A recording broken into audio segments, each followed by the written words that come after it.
When young people spend their time in events like this, it's very positive.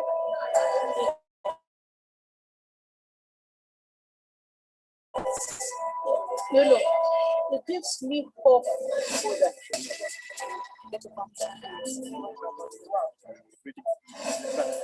That person offers to the audience, they just discover. This is the opportunity for anyone, regardless of class, to be able to be engaged in a very meaningful way. And it's really good to be here in an event where people come to read and to talk about what they're reading. Information is Without reading, someone remains somewhere in the dark. It is as if you are remaining somewhere in the dark. You are very enclosed. You don't know what is happening on the other side of the world. One of the things that reading does, it changes you if you want to change. If you don't read, you are not different from someone who can't read. Did you know that the number of books you read doesn't change? Reading for Change is exciting into young people. We learn a lot. Every category of people is able to attend.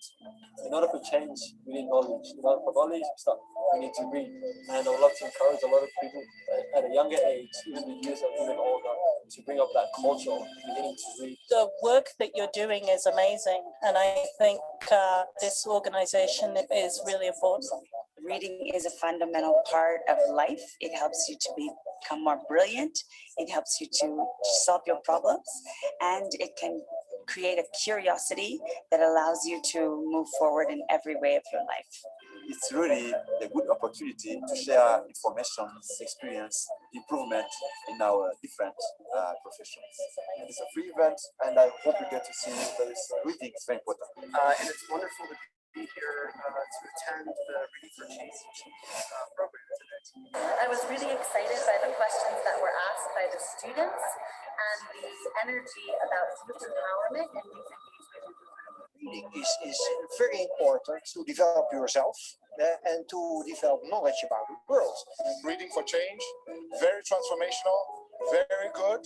These guys are doing very amazing things here in Kigali. You'll meet lots of people. You'll have really good opportunities to talk about things that are important to you, and you'll learn a lot. These events are worth listening and learning from. So that's really good. I lead the change to challenge. I read for change.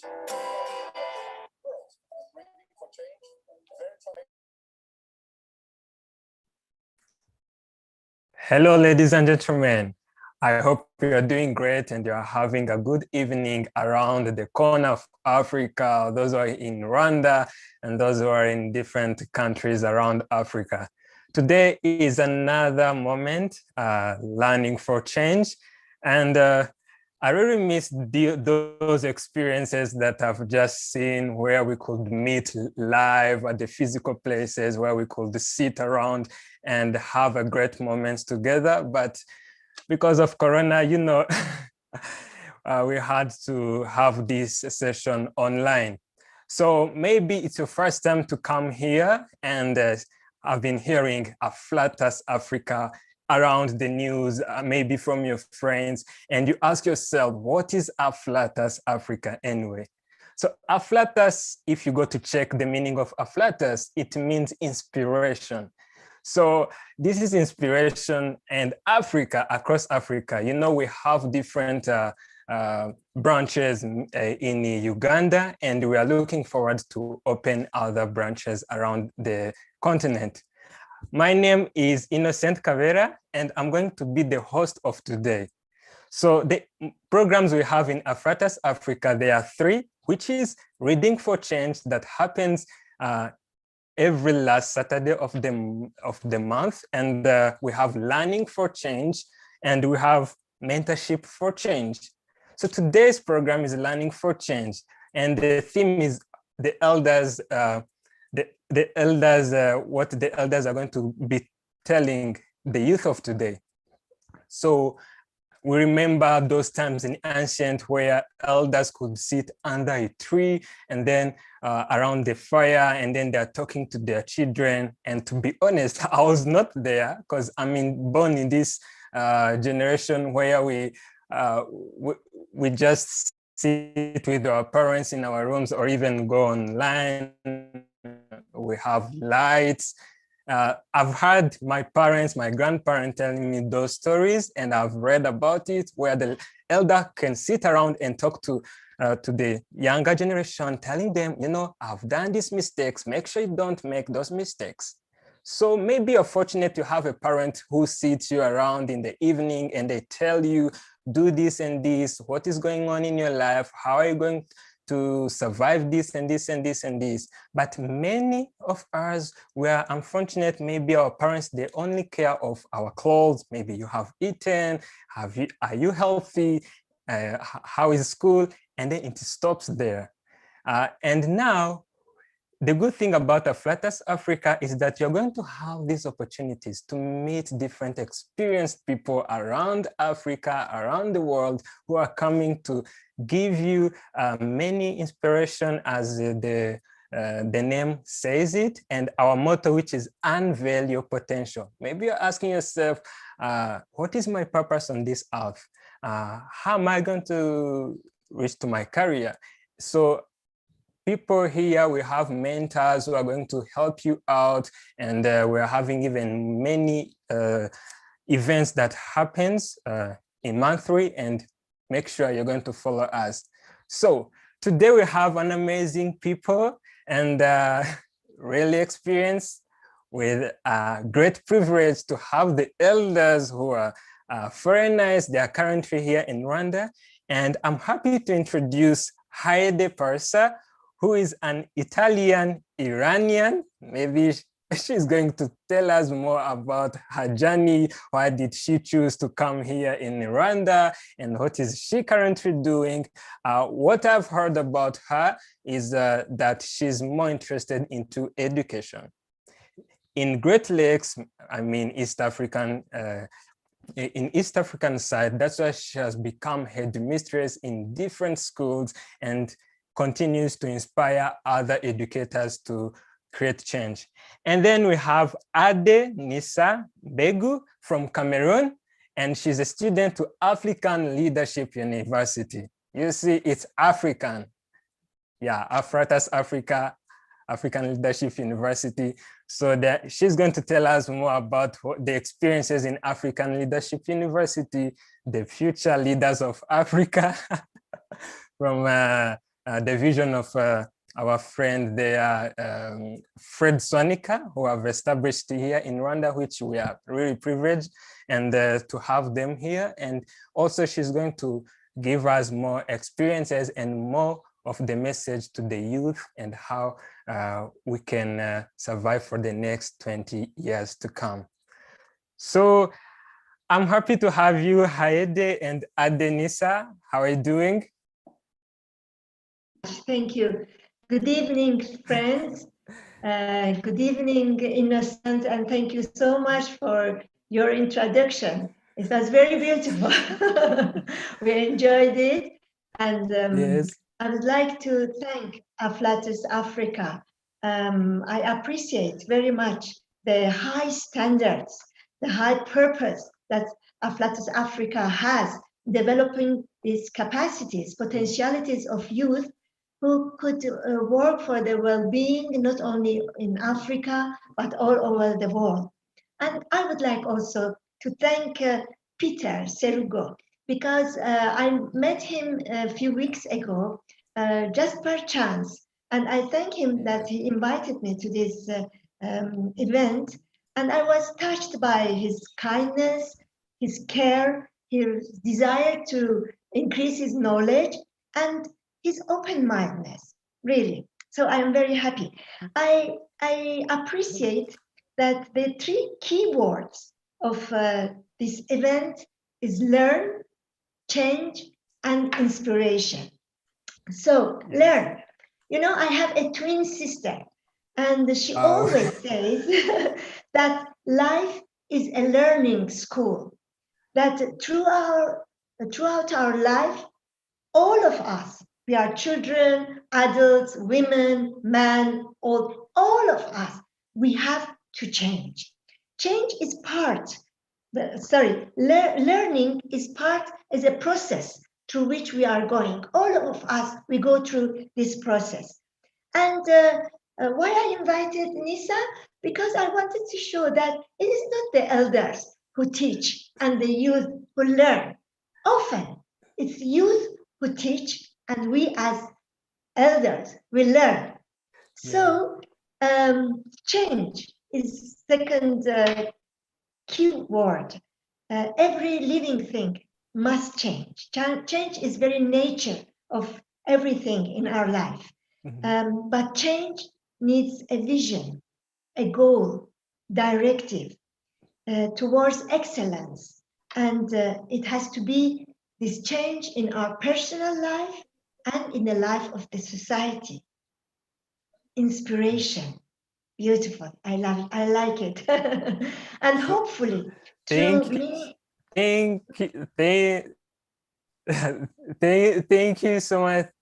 And through inspiration, hopefully, through meaningful conversations, through reading books, exchanging ideas, experiences, we can just inspire each other. But I would like to ask Nisa to introduce herself. Thank you so much. Thank you so much for the opportunity to be here.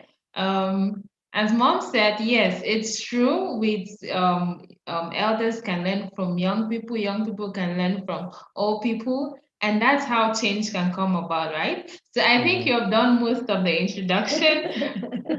Mom has said a lot about how wonderful the initiative of Afflatus is, which is really amazing. And for me, it's really an honor to be here. And maybe just to say again, I'm called Ade Nissa. I'm from Cameroon. I'm Cameroonian, and I'm a student at the African Leadership University. And I just hope that I'll also learn and be able to share throughout this program today. Thank you. Thank you so much. There is this thing that says there's no person who is old enough to learn, and there's no person who is younger to lead. So that's why I'm going to start with you, Adenisa, as your a potential leader to create change around Africa. So I want you today to describe your childhood experiences and aspirations. What were your aspirations before, maybe let me say, before you joined high school, and how did it come to change? And what is your current aspirations as you are in the university? Thank you. Thank you so much, Innocent, for the question. Okay, you swept me off my feet. I was not expecting you to start with me, but thank you. So, childhood. So I grew up all my life in Cameroon. Rwanda was the first country I traveled to. Aspirations. So I've always been, in terms educational wise, I've always been inclined towards social sciences. I did social science, economics, and all that. I was good at it. But then what has really been more aspiring for me was engaging with junior youths. So these are people between the ages from 11 to 15. So because right from the age of 15, yes, I was still a junior youth. I was just turning youth, but I always had this love to be able to would I say facilitate, to mentor, to be able to help junior youths between these ages, both morally and intellectually. So I was mostly engaged in community building activities right from a very young age. And yeah, and also always like, okay, because I learned that these people, junior youths, are the people that can change the world. These are the people that can bring the change. Because at this stage, that's when they develop their capacities, they develop whatever they learn at that point. It's very crucial throughout their lives, right? So I saw how to engage myself, and I also went through the program. So it was like I was very curious about it, to know more, to learn more, to give more. And then so I finished, I actually finished university. I'm already done with my childhood. There's nothing very interesting about my childhood. I was just this boring kid. But yeah, so when I finished my high school, still very interested in community building, social sciences, and all this. I had a bachelor's in economics. But then I was like, okay, what next? So I heard of the African Leadership University. And then what struck me was leadership. How can I be a leader? But now, not just leader. I like leader because the word that was being used most of the times was boss, all this. No. So when I heard of leader, and then I now understood the meaning, who is someone who does, it's not like you're leading at the top, but you're following people, you're guiding, you're mentoring, you're participating. So this really struck me, and I'm like, okay, let me come out here and see what this whole concept holds. And sincerely, it has been amazing. I've learned a lot from, as you said, the dear CEO, Fred Swanika, how he teaches a lot of leadership, a lot of change. And also coming to Rwanda, I still continued with my community building activities, but this time I was not working with junior youths, but rather with older youths, like having activities like study circles where we come together and study, to learn how to improve our lives, to learn how to face the world, to learn how the fact that change starts with the individual, and then now you can take it out there. Thank you. Thank you so much. Thank you so much. Those people who are watching us, I hope they understand that how the journey goes. Maybe we come up with a dream, we want to be doctors, and then we want to be entrepreneurs, and it does change as we become mature. That's when we experience this thing of really knowing our real self. So I'm going to turn to Elda Haede. So I'm going to ask you this question.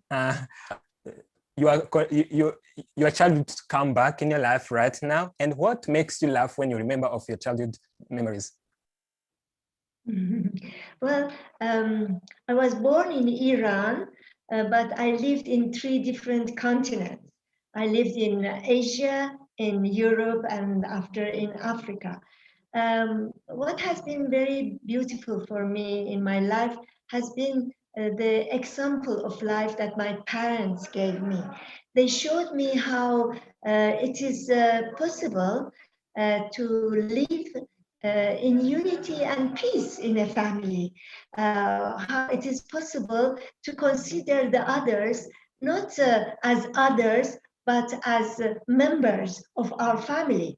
And they also taught me the courage to experience new things. And thanks to this, I was very curious. I was always curious to travel, to meet new people, meet new cultures. And so it is not very easy because you have to learn the language, you have to learn the new culture, you have to adapt yourself. But it is fantastic because you become so rich in experience, in feelings, in everything. Something you asked me of funny maybe, I was telling that I have a twin sister and we are really alike each one with another. And even now, and sometimes ago she had come to Africa to visit me. And when we were just walking in the street, it was very funny. We met often people who stopped, looked at us with astonishment, saying, photocopy, photocopy.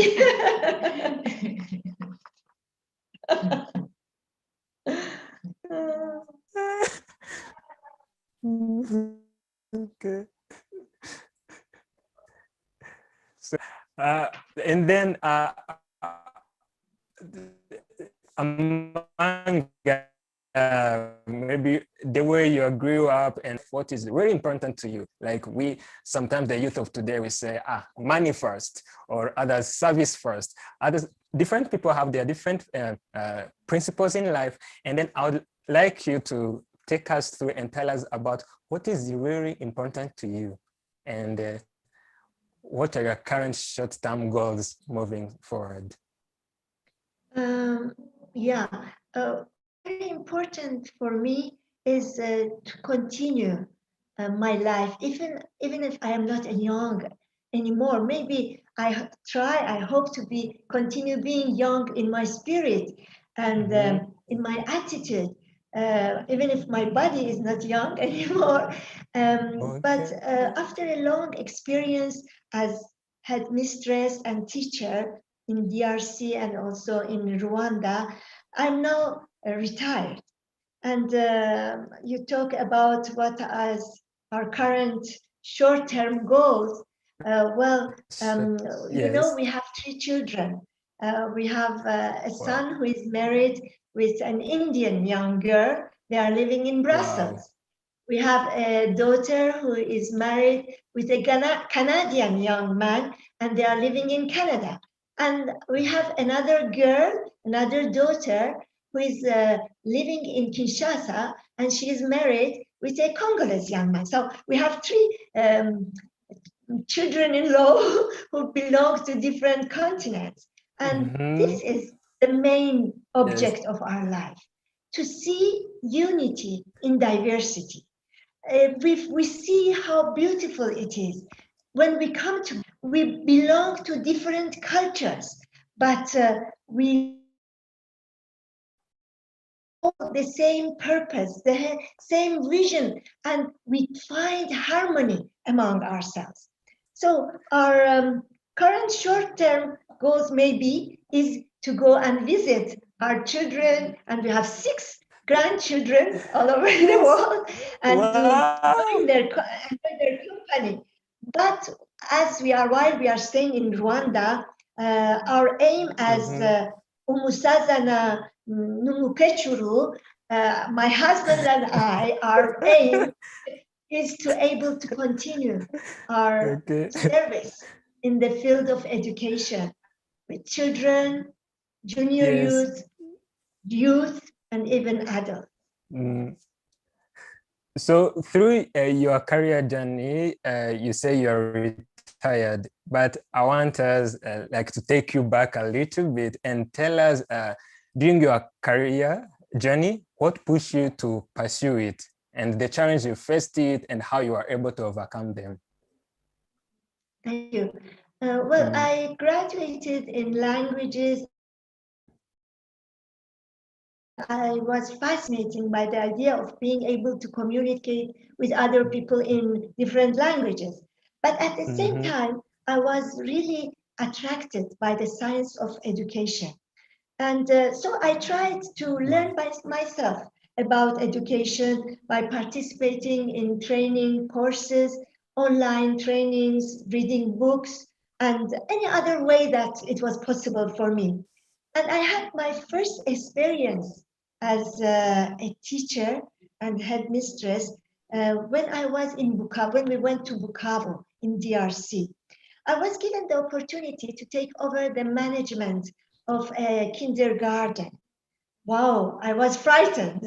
I had never had such an experience. I didn't know if I was able to do it or not. Yes. But I have to thank my husband, who encouraged me a lot. And he told me, remember that in every enterprise, there is always. So go on. So I took the management of the school, and together we created also a primary school. And when we left Bukavu, we came to Kigali. I had the opportunity to teach in the kindergarten in Green Hills Academy, and after in the Belgium school. Well, I firmly believe that education of children is very important because children are the greatest treasure that society possesses. In them, we find the promise of the future. You know, in the Baha'i writings, it's said that the greatest service that a person can do and offer to God is education and training of children. But what is education? What does it mean, education?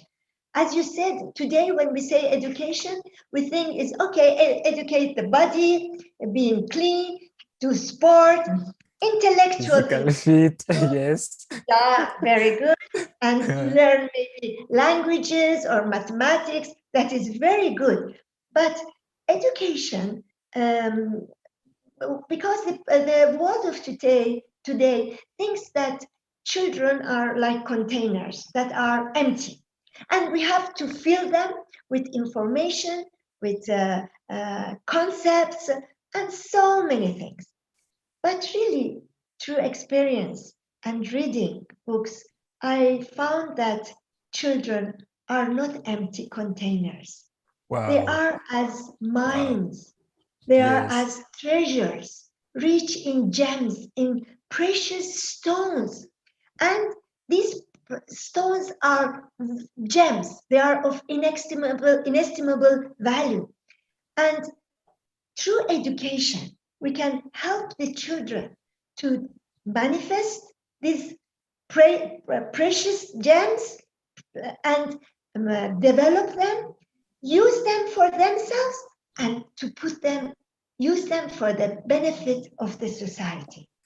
So it is very important to believe that human beings are created noble, and that the purpose of education is to help children to demonstrate their nobility. Thank you so much. Thank you so much. Go on, or maybe I stop. I know. Yeah.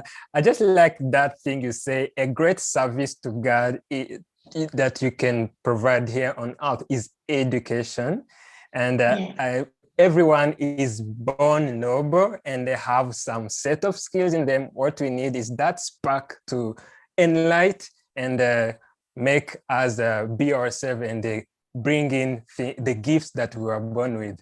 So coming to Adenisa, in your current life journey, you have been moving and trying to figure out what to do, and you reached to a point where you felt like giving up? And if yes, if it has happened to you, what motivated you to keep going, to keep pushing forward? Thank you. Thank you for the question. Almost every day, there are times when I don't want to wake up from bed. I don't just want to do anything. And I believe it happens to, once in a while it happens to people, right? But for me, it's actually recurrent. You want to but die one thing empty. that keeps me you see, yeah. So there are days here you get demotivated. But one thing that keeps me going is I always remind myself that life is one day at a time, right? And I owe myself to wake up, be happy, because being happy makes others happy. So there's a place I read that says, be happy so that others may be made happy. So I just wake up. I don't know where the courage comes from, but of course, one thing that really helps me every single day is just saying maybe a prayer in the morning. It gives so much strength. It gives so much reassurance, knowing that, okay, I cannot, this burden of life, I'm not carrying it alone. There's someone that created me that is always there for me. So I owe myself, I owe God, I owe everybody to wake up, be happy, start the day, and this is today, tomorrow will come and see what life has for me. Thank you. Well, thank you. Of course, you cannot give others what you don't have. So if you want to make others happy, you have to be happy yourself. If you want to make others rich, you have to be rich. Yes. So we know, like, for you to dream, for someone to dream, you have to be already have seen what you're dreaming. You can dream that you're in a plane when you have never seen a plane. For example, to Wright brothers, maybe for them there was no plane, but they saw a bird and then they said, we have to fly. Yes. So we meet different things and we see new things in life, and then we started dreaming new things in life. Yes. So this question goes to Elder Haede. As I said, we dream what we have already seen. So in your career journey, or you have people who have inspired you, and I'd like to know, like, who are the people that inspire you to do better, and what do you find most inspiring about them? People whose acts correspond to their words. This has been always very important for me.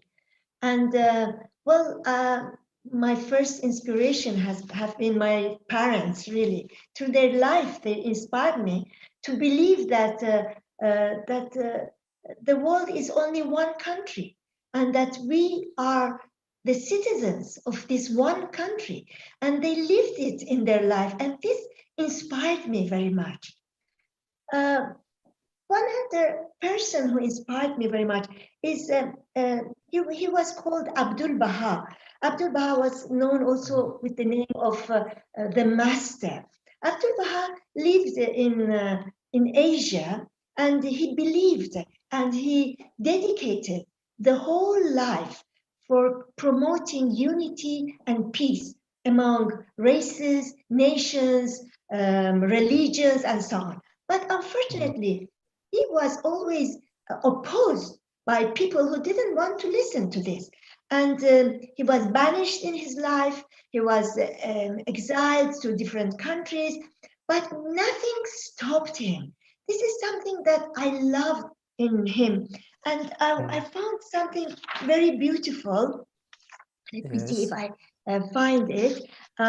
Because once somebody asked him, but he found so many difficulties in his life. How did he didn't give up? And what motivated him? So he said, I read it, it's very beautiful. He said, you do not know 1,000 part of the difficulties and seemingly unsurmountable passes that rise daily before my eyes. I do not heed them. I do not pay attention to them. I am walking in my chosen highway. I know the destination. Hundreds of storms and tempests may rage furiously around my head. Hundreds of Titanics may sink to the bottom of the sea. The mad waves may rise to the roof of heaven. All these will not change my purpose, will not disturb me in the least. I will not look either to the right or to the left. I am looking ahead, far, far. Piercing through the impenetrable darkness of the night, the howling winds, the raging storms, I see the glorious light beckoning me forward, forward. The pleasant weather is coming, and the voyager shall land safely. So I learned that for him, he was on this boat as we are in the boat of the life. And we need to have a purpose. We need to have a vision where we are going. And if we believe in it, and if it is a positive, that purpose that is going to unite mankind, nothing can stop us. And we will continue with confidence and with enthusiasm to go on in our life. Wow, thank you so much. I should check that man, the master, and go and read more about him. Yeah, so well, we need to always be ahead of the curve, be prepared with confidence, whatever is coming on our way. And when you started, you mentioned something like change, and change has existed even before, and everything always changes in their life. And in your whole life, you have seen lots of changes. Maybe in the past 20 years, you have seen change taking place in the world. And I would like you to give the youth who are watching this right now, what would you advise them to prepare themselves for the world in 20 years ahead, as it is going to keep on changing and changing and changing? What would you tell them? Yes. Very beautiful. I think that we have to have the courage to go on and to know that the change that we need is on the level of unity. You know, the world has gone through different states of unity. We had in the family at the beginning. After, families came together and they formed a tribe. And the tribes came together. They were organized in a village, and after a city. Now we have a nation. But what is expected of youth is to help to go toward unity of mankind. This is what we need. We believe that, I believe firmly that humanity is united because we are like the flowers of a garden. When we go in a garden, we find flowers of different colors, shape, perfume, size, but they take their light, their heat from the same sun. Their nourishment from the same earth. And they are united. There is harmony, there is unity, there is beauty in diversity. And this is what we human beings, especially youth, we have to work toward it during the next 20 years. We will reach this unity because it's part of growth. You can't stop a child of 5 years and say, you can't grow up, you can't. No, it is not normal. No. The child is going to grow up, but it depends on us. Are we going to reach our goal through wars, through conflicts, through hate, or are we going to reach it through love, respect, and consultation, collaboration among all of us? This is what I think youth can and will have in their mind in the future 20 years. Thank you so much. And maybe in these days, you sit around and then you say, oh, this is, I'm fulfilled. This is my fulfillment. These are my greatest achievements. So if it happens to you, what are those great achievements that you score and say, like, I've achieved this, I've achieved it, I've achieved this? I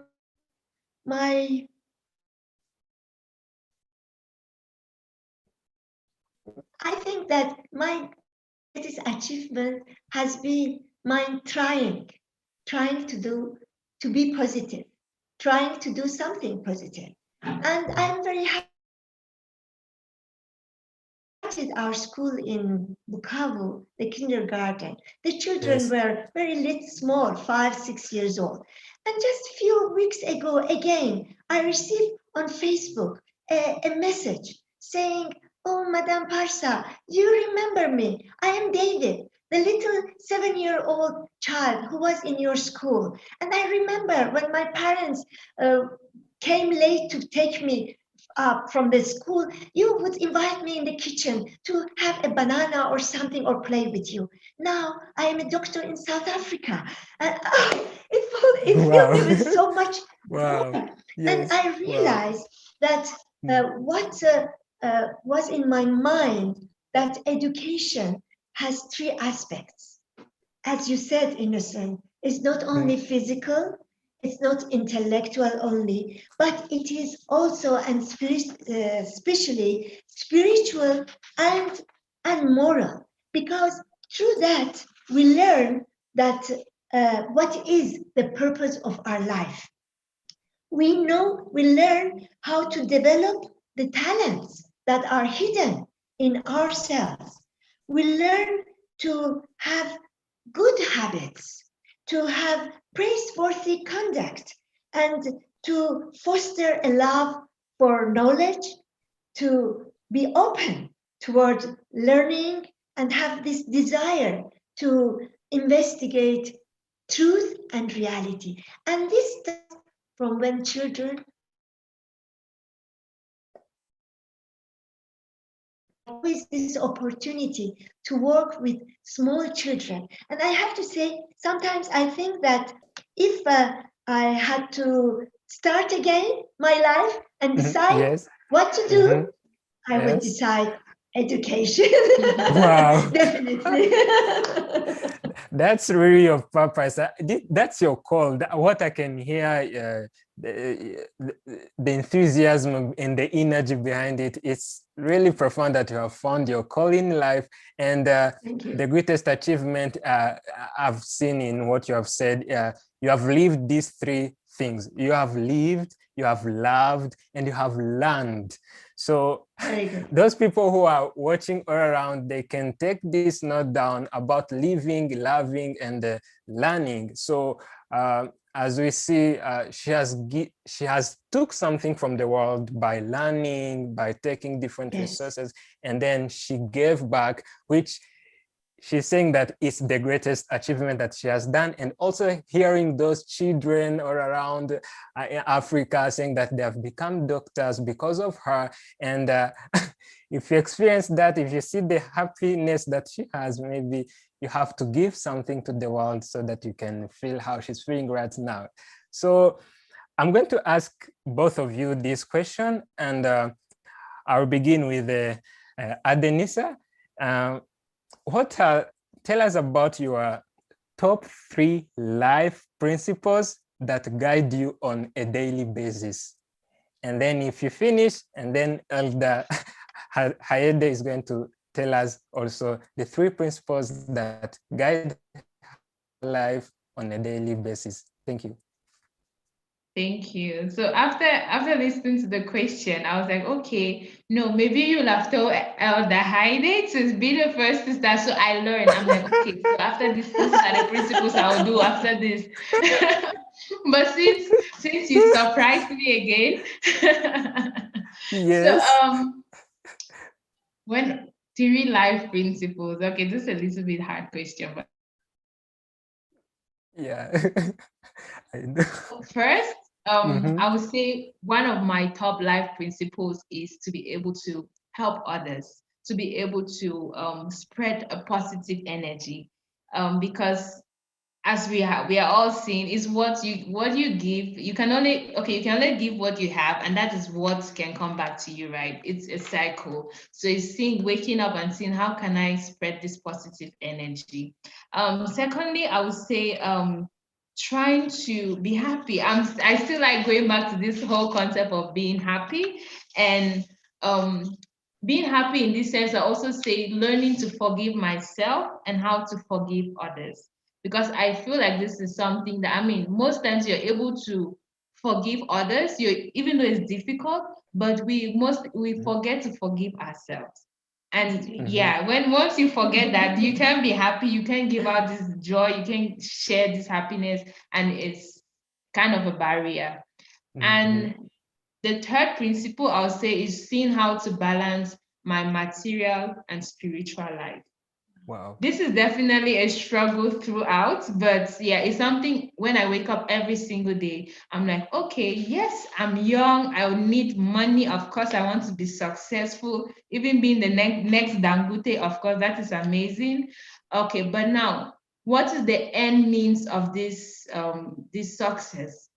Now I think of the spiritual part, being able to help, being able to use it for the good of society, for the betterment of the world. So, I mean, that's not maybe the perfect way to balance up, but that is just how I think.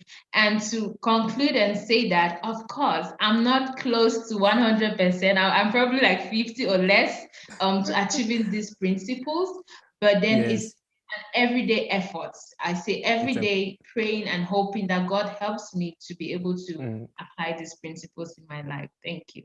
It's a process. Thank you. Yeah, dear Elder Hayede. Thank you.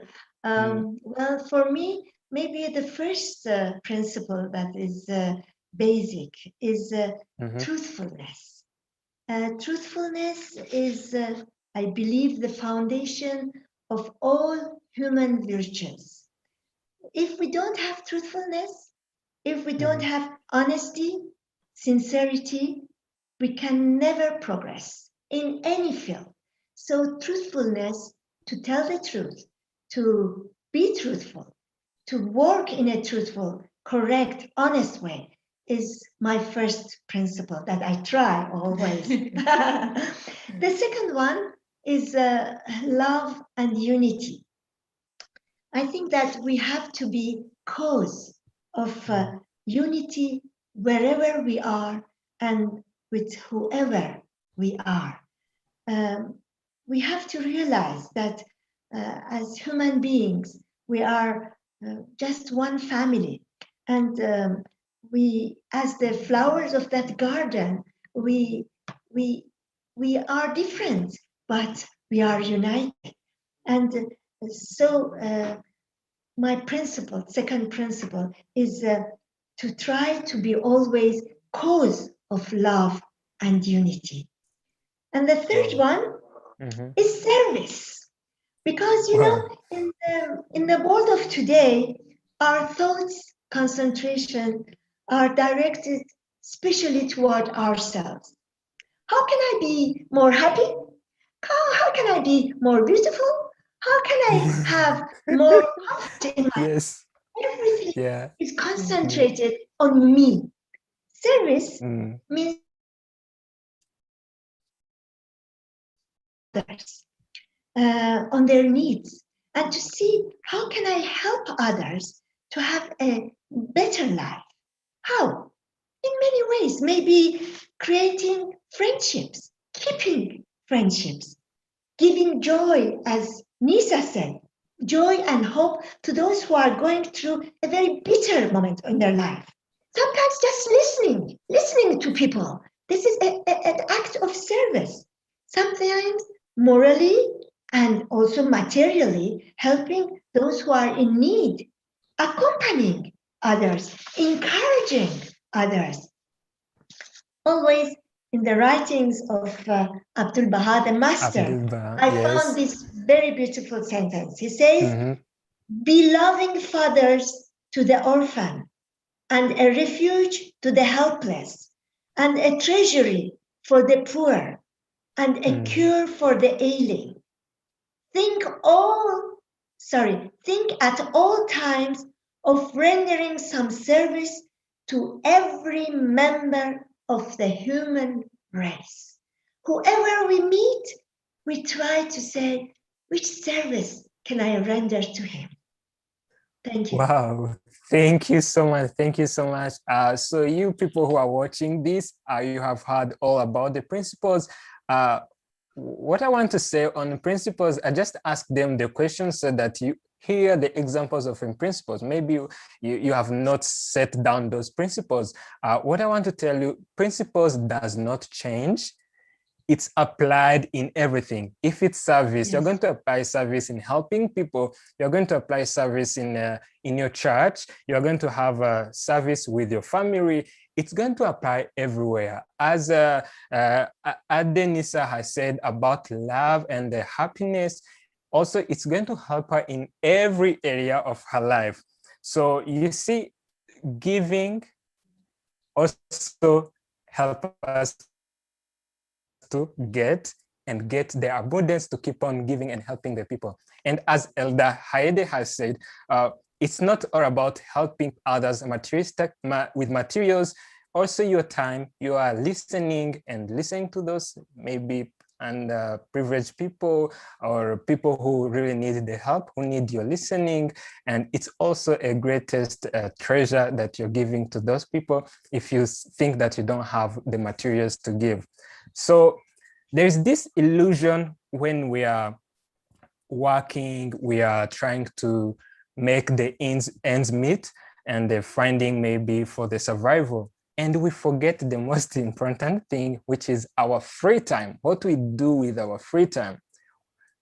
People, maybe your parent has been telling you, you have to hard work, you have to work hard and get money and push forward. And then there's no that free time for playing with other people, with your family maybe.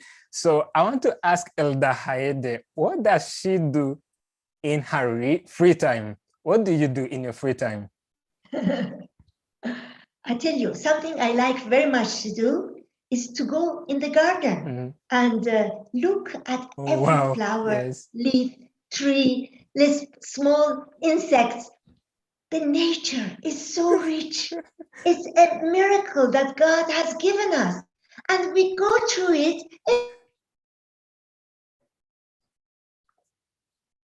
and forget to appreciate them.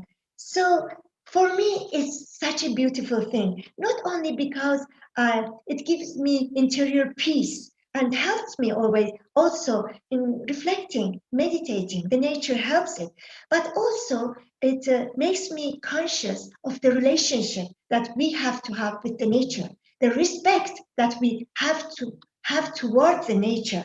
And well, there are other things that I like very much to do. I like to pray, as Nisa said too. Sometimes we come together to pray, or sometimes just alone in the morning or with my husband. And I like to read books. I like biographies. Biographies help me a lot to learn about life of other people. I was reading about a woman who was called Tahere. Tahere, wow, she was a woman who lived in Asia, in Iran, in 18th century, in 19th century.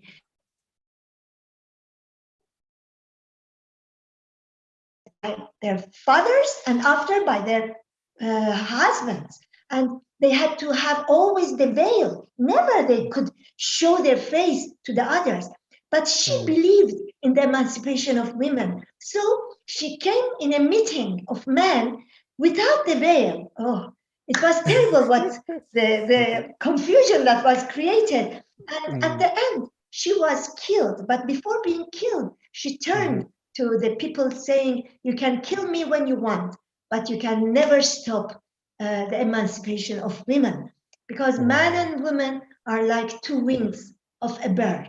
Humanity is this bird, and man and woman have to fly together. So such books inspire me, make me happy. Wow, thank you so much. Thank you so much. As I've seen, she goes around, she goes to in the garden and sees the butterflies and the birds. And most of us, we are busy. We don't even recognize those nature. And when we see it on TV or Instagram, we say, "Wow, does this press lily still there?" So we need that time to go out there and reconnect to the nature. I have this status on my WhatsApp which said like, there is no Wi-Fi in nature, but there's greater connection in nature. Yes. Very good. Beautiful. Yeah. So your friend is back, Seruka Peter, who you mentioned earlier, your kind friend, is asking a question here. And I hope he has understood what your compliments on him and the great work he's doing. So he's asking this question, Mrs. Heide, you have told us that you have lived in Africa for so long. If you are to write a book about your experience in Africa, what will be the title? Wow. I love Africa. That will be the title? I think so. This is just it comes to my mind because I love Africa. I love the Africans. I love humanity. What is that great thing that makes you love Africa anyway? I want to hear it. First of all, I think it's people. I find much humanity. You know, in Europe, people are used to live very independently and isolated. Often they are alone. Even if they live in a family, they are alone. And it was amazing for me when I came to. How many children you have? 15. I said 15. They said, oh, okay. 5 are mine. 3 are of my brother who died. 4 are of my sister. Oh, I said, this is a true family. This is the understanding of a true family. So humanity is the more beautiful aspect that I like, I love. And I think that the world has a lot to learn through Africans, through the people of Africa. You know, it's like the black iris that we have in our eye. The light comes through it. And Africa represents this light, I believe, for the whole world.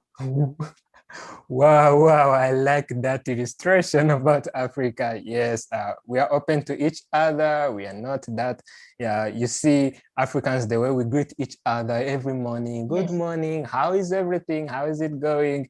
Yes, which is rare to find in other places. So there's another question that is addressed to Mrs. Ade from Nelson Himbaza. He's asking, what do you think was the most important lesson about being mentored and mentoring other junior youth, as you told us? Thank you. The biggest lesson, I think, will still be the fact that these junior youths are not empty vessels, right? So you even go in the sense you're going to mentor them, but at the end, I feel like they mentor me. They end up teaching me a lot, right? And to be able to like connect, build like real friendships. Even up to today, there are times when I just sit. There's one particular junior youth that I had in one of my classes, and so. I mean, at that point, I was like, that particular junior youth was, let me say, stubborn. Like, he will not do whatever I would tell him, he will not do it. He will just always go against.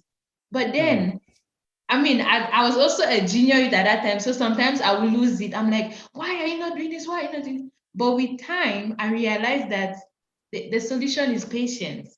So these junior youth, they teach you, like, that's one big lesson I learned. They teach you how to be patient. And it turned out that he was like, let me say, they're very smart. It's just like you need to be able to see how to learn from every situation that you find yourself in. So me, it was just the whole idea of learning, of teaching and also learning at the same time. That's what I do. Thank you so much. Thank you so much. Before the end of this session, I know you live together and maybe you chat along, you talk to each other more and you ask each other questions.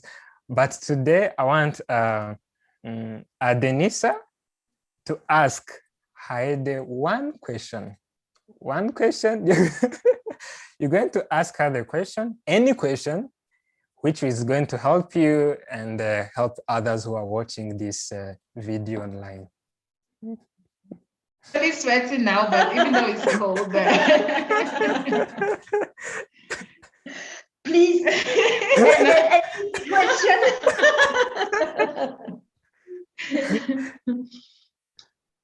Okay. This is interesting.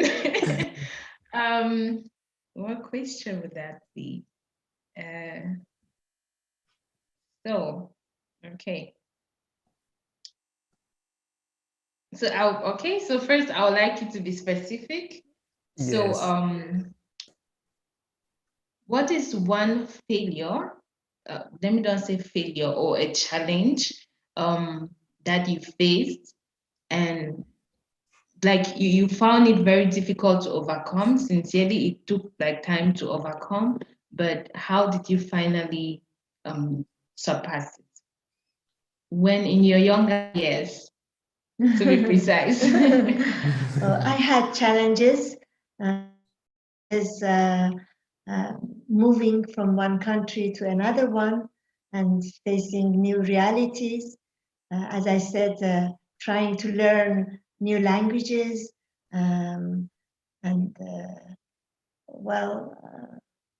trying to learn more and more. This has been a challenge for me so that when I was almost 50 years old, I decided that I wanted to continue my studies. So it's courage.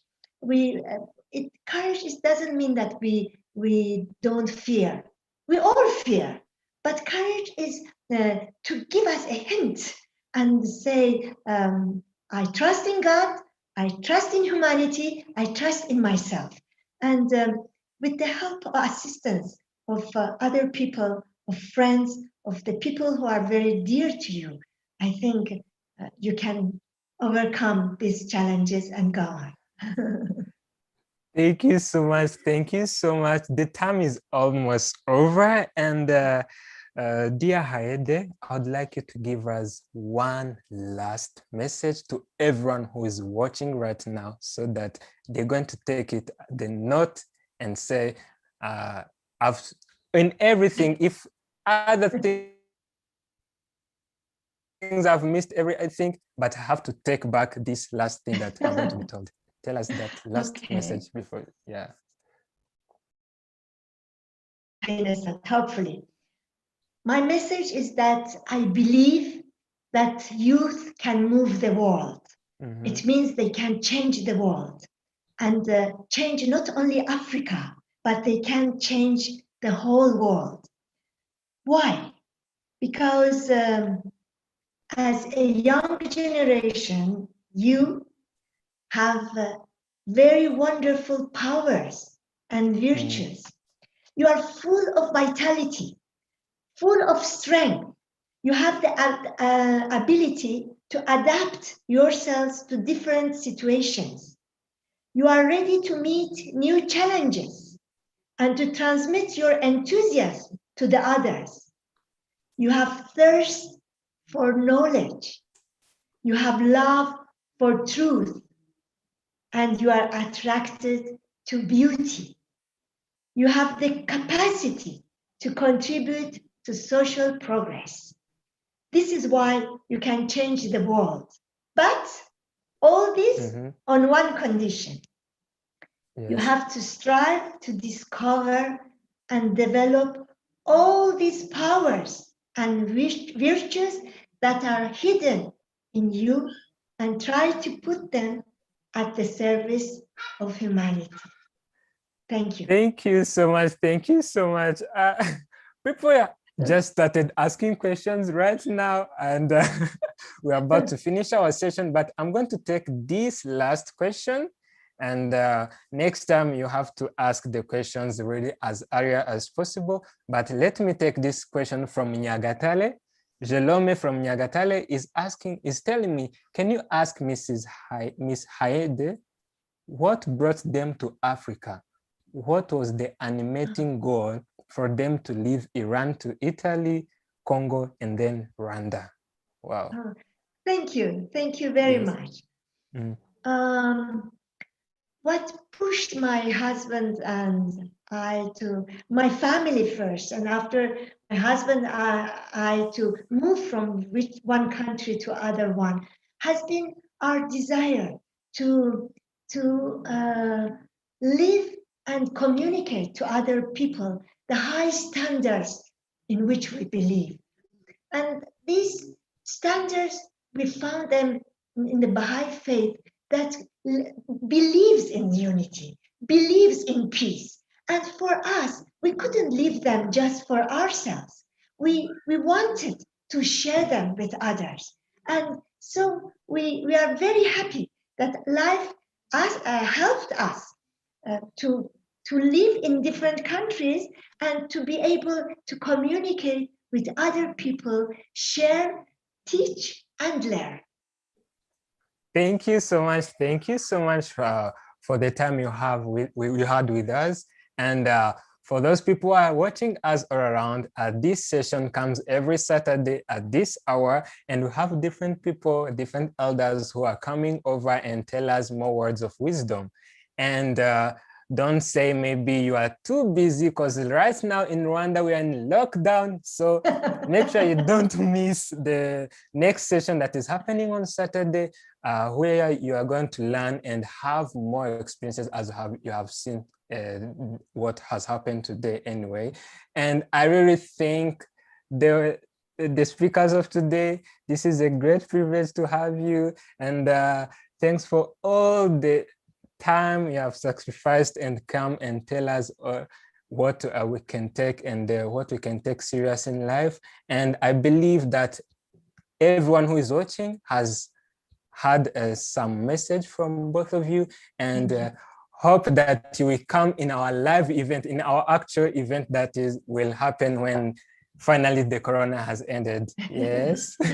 Thank you very much. We'll be glad to see you back. So for others, let us see each other next Saturday, and make sure you subscribe and then push that notification there, and then you're going to be aware of each and every event that is going to happen every Saturday. And remember that there is a reading for change that is happening at the Saturday, the last Saturday, I mean on 31st this month. So you have seen our elder has said about reading, the culture of reading. So that reading for change is more of inspiring you to read more, and we'll be also reviewing a book of the month. Thank you. See you next time, and see you on Saturday. Bye-bye. Thank you. Thank you. Bye-bye. Thank you. Bye-bye. Thank you. Yes.